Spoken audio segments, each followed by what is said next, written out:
Возвращаемся мы все-таки к чеченской теме. Премьер-министр правительства Чеченской Республики Ичкерия в изгнании Ахмед Закаев у нас в эфире. Ахмед, здравствуйте. Спасибо, что согласились к нам выйти и поговорить. Расскажите, что по вашей информации произошло с Джамбетовым? Здравствуйте. Вы знаете, я думаю, что мы все-таки очень преувеличиваем значимость самого Джамбетова и той ситуации, которая сложилась вокруг него. Что я имею в виду? Идет война. На войне, безусловно, всегда были и предатели, были и герои. К нашему счастью, это один только человек, который переметнулся с наших вооруженных подразделений на сторону противника. А на самом деле, я точно знаю, этот человек был движим какими-то абсолютно неисполнимыми идеями, которые в принципе являлись ненормальными. Это какая-то необъяснимая роль, которую он определил себя. Он считал, что у него есть определенная миссия объединить весь чеченский народ и всех чеченцев.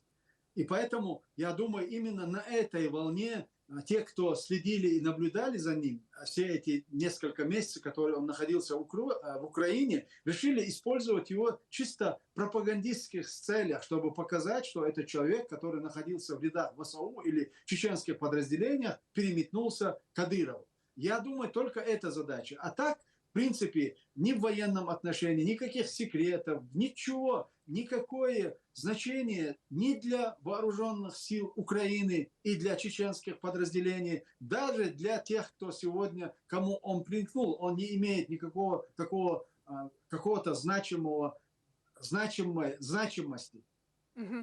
Ну, а вот этот его переход, это может означать начало какой-то тенденции или нет? Думаете, что это разовый случай?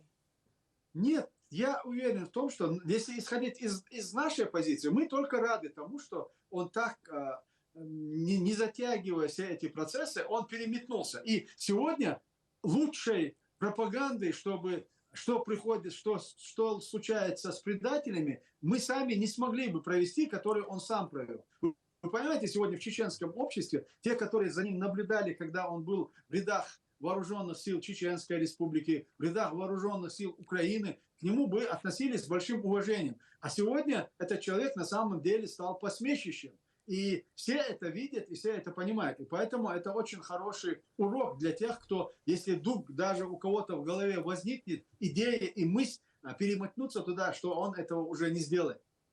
Просто, знаете, я вот сегодня думала о том, что в свое время Рамзан Кадыров же активно уговаривал чеченцев, воевавших за независимость Ичкерии, переходить на сторону России. Тогда ему это удавалось, и многие переходили. Видите ли вы, не знаю, предпосылки, что и сейчас, возможно, вот такая тактика сработает? Нет, конечно, это было в начале войны и военных действий, когда чеченцы были оставлены сами собой против этого зла, которое нависло над этим народом. Российская агрессия, ковровые бомбардировки, этнические чистки, концентрационные лагеря. И в этой ситуации народ, в принципе, мог согласиться на любые условия. И в этой ситуации Кадырову, Путину, им тогда удалось привлечь на свою сторону людей, более-менее малодушных или тех, которые хотели выжить в этой ситуации.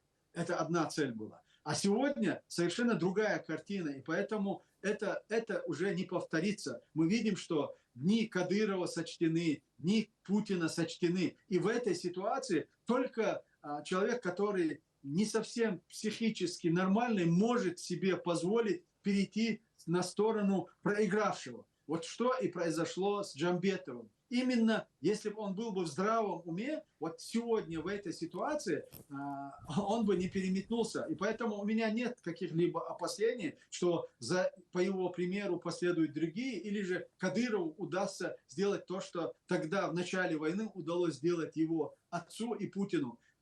И тем более с нашей стороны тогда был подход. Аслан Масхадов, в принципе, не возражал, чтобы чеченские сопротивления перешло на сторону под российские флаги с тем, чтобы в последующем сыграть необходимую роль для деоккупации. Но это было в прошлом. Сегодня ситуация совершенно другая. Ну, то есть думаете, опять-таки, что Кадырову он нужен только исключительно в качестве... Исключительно для пропаганды. Ничего более он на самом деле не Ну, представляет. Вы можете поговорить с украинскими военными, которые знают ситуацию. Он никак не повлиял на ситуацию в военном отношении ни на украинскую армию, ни на наши подразделения. Ну, а для пропаганды Он был среди уволен, и что? кого? Россиян, ну, имея в виду всей остальной территории России, или все-таки для чеченцев? И для чеченцев, и для всей России, я имею в виду, на самом деле. Потому что он с ноября месяца, во-первых, он не был в Украине. В ноябре в прошлом году он отсюда уехал, и в декабре он был уволен со всех наших, был уволен с рядов вооруженных сил и Чеченской республики, 6 декабря был приказ, и он, естественно, был уволен с ВСУ, куда он входил, в бригаду, 57-я какая-то бригада была, я даже не помню сейчас. Поэтому он в тот момент уже, когда он перешел к Кадырову, он не являлся ни бойцом, ни вооруженных сил Чеченской республики Ичкерия и ни ВСУ. И никаких секретов, и ничего подобного у него не было, с чем он мог бы прийти к Кадырову. Я именно поэтому говорю, для Кадырова и для его окружения это только для пропаганды. Просто вопрос, насколько она действенна, потому что я в свое время была в Чечне в 2016 году, и я, честно говоря, не увидела там многих людей, которые бы верили Кадырову и пропаганде, которая звучит на местных каналах.